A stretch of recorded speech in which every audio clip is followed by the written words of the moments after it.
Well, who could have possibly seen this coming? You know, except for everybody on the planet. The early projections for the god-awful Snow White remake are pretty bad, to say the least. The early projections for the opening weekend of the film domestically is roughly between $63 million to $70 million, with the consensus being around $65 million for the opening weekend. Now, in a nutshell, considering how bad movies do at the box office nowadays, hell, so far the biggest opening weekend of the year has been Dogman at like 35 million or something like that.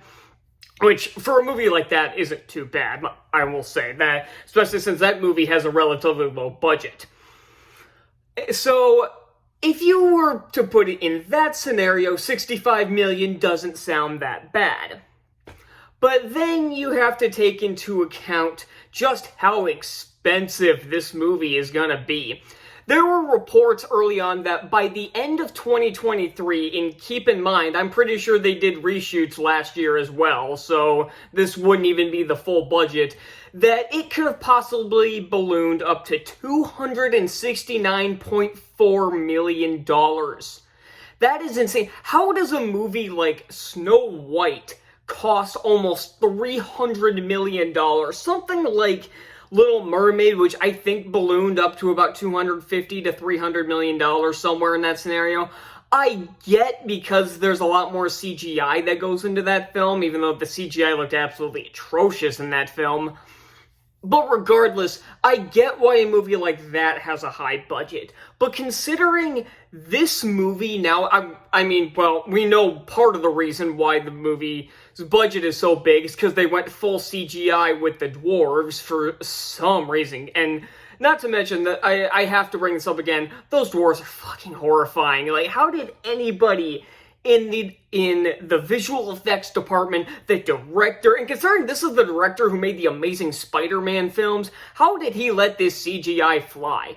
And that's the funny thing, is that there are people behind this movie that, if I just heard they were attached, I'd be pretty excited. Mark Webb is directing it, and he directed the amazing Spider-Man films, of which I really like. And there are new songs being written by Ben Pasek and Justin Paul, who did La La Land, The Greatest Showman. They did the original songs for the Dear Evan Hansen, both the original Broadway play and the movie. And they did the new songs for the Aladdin remake. So that sounds great.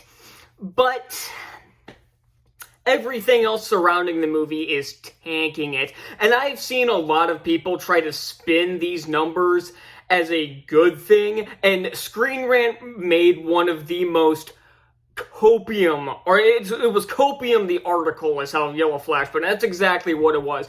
Tried to spin the numbers, tried to spin the controversy, tried to spin everything to work in the movie's favor. Even, of course, bringing up that the controversy is all about racism, just like The Little Mermaid was all about racism.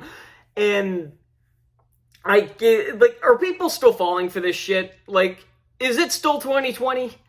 Or do they really think people are gonna fall for that shit? Because nobody is anymore. People have been trying to use that argument for other films that just came out, and now people are calling them out on their bullshit. The actual controversy surrounding this film is basically everything else. The lead actress is an annoying, absolute garbage human being. The other actress in the movie has the emotional range of a wooden chair. The trailers are some of the most disgusting things ever put on YouTube. And just the fact that people are just done with these remakes. Hell, now other studios are jumping on the bandwagon, and those aren't going over any better.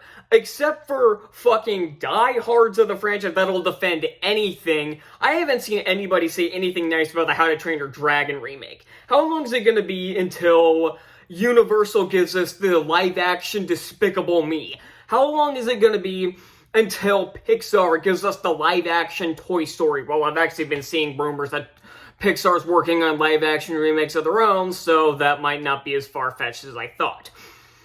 But I digress. Those are the controversies. And the main actress is extremely one of the most unlikable people on the face of the earth. The other actress can't act. And nobody wants to see these fucking remakes anymore. And it's especially funny when you look at the trailer. It has passed over 1 million dislikes. That would make it one of the most disliked trailers, possibly the most disliked movie trailer of all time. Up there with 2016 Ghostbusters and the Emoji Movie, for fuck's sake. That's the level of bad we're at. And again, just looking at the opening number, 65 million, that is not something to be proud of when your movie's budget is over $250 million. I looked it up on just Google. I just Googled Snow White budget, and it was saying 209 million, and I'm calling absolute. Maybe it was 209 million before all the reshoots.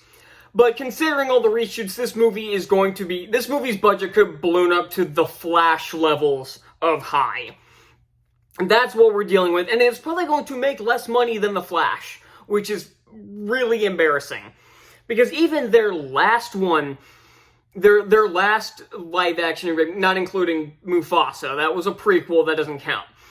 Their last one was Little Mermaid. That one made 95 million its opening week. I saw a site that said it made 118 million, but it didn't. I looked at the numbers.com, which is basically a better version of Box Office Mojo, and it said it made 95 million. And even that, worldwide, it couldn't even pass $600 million. Because you look at the ones that came out around from 2016 to 2019 when they made a shitload of money, Aladdin made 91 million in its opening weekend, which was less than Little Mermaid. But one, it had more competition, and two, it had legs to make almost twice as much as Little Mermaid did worldwide. Plus, there was no controversy around that film. Unless you want to count the live-action remake controversy in general, which it doesn't. At that point, it doesn't matter. If the live-action remake doesn't have any controversy, or like any other related controversy around it, it's gonna make money. That's what I've seen so far. But and I guess the last one that bombed was Cruella, but that was when theaters were just opening back up, so I don't really count that. The fact that it made like 26 million in its opening weekend, I think the list said, but again, I don't count that one. So this will be a catastrophic failure. Everybody knows it. So, and I have a hard time believing that a lot of people are going to like this, because they're completely spitting in the face of the original story. And I don't just mean the original animated film, I mean the original book. Like, they're turning Snow White into some kind of freedom fighter, and the biggest spin people are trying to make is that it's going to be Rachel Zegler's biggest opening weekend, where her biggest opening weekend so far has been about $44 million, which was the Hunger Games prequel, which had the Hunger Games name to boost it up. Because the other ones was Shazam! Fury of the Gods, which bombed badly, and ditto for West Side Story. So this isn't a fucking achievement. Because I remember people were building her up that she's supposed to be the next big thing in Hollywood, and now her days in Hollywood might be limited, and thank God for that. So that's all I got. I have a hard time believing I'm not going to ask what you guys think of this, because I know everybody on this channel despises Rachel Zegler and this Snow White remake, so I'm not even going to bother asking what you guys think of this, or what you think the movie's, or if you think the movie's going to be good or not, because I know you guys don't think the movie's going to be good, so I'm not even going to bother. So that's all I got, and I'll see you all next time. Bye.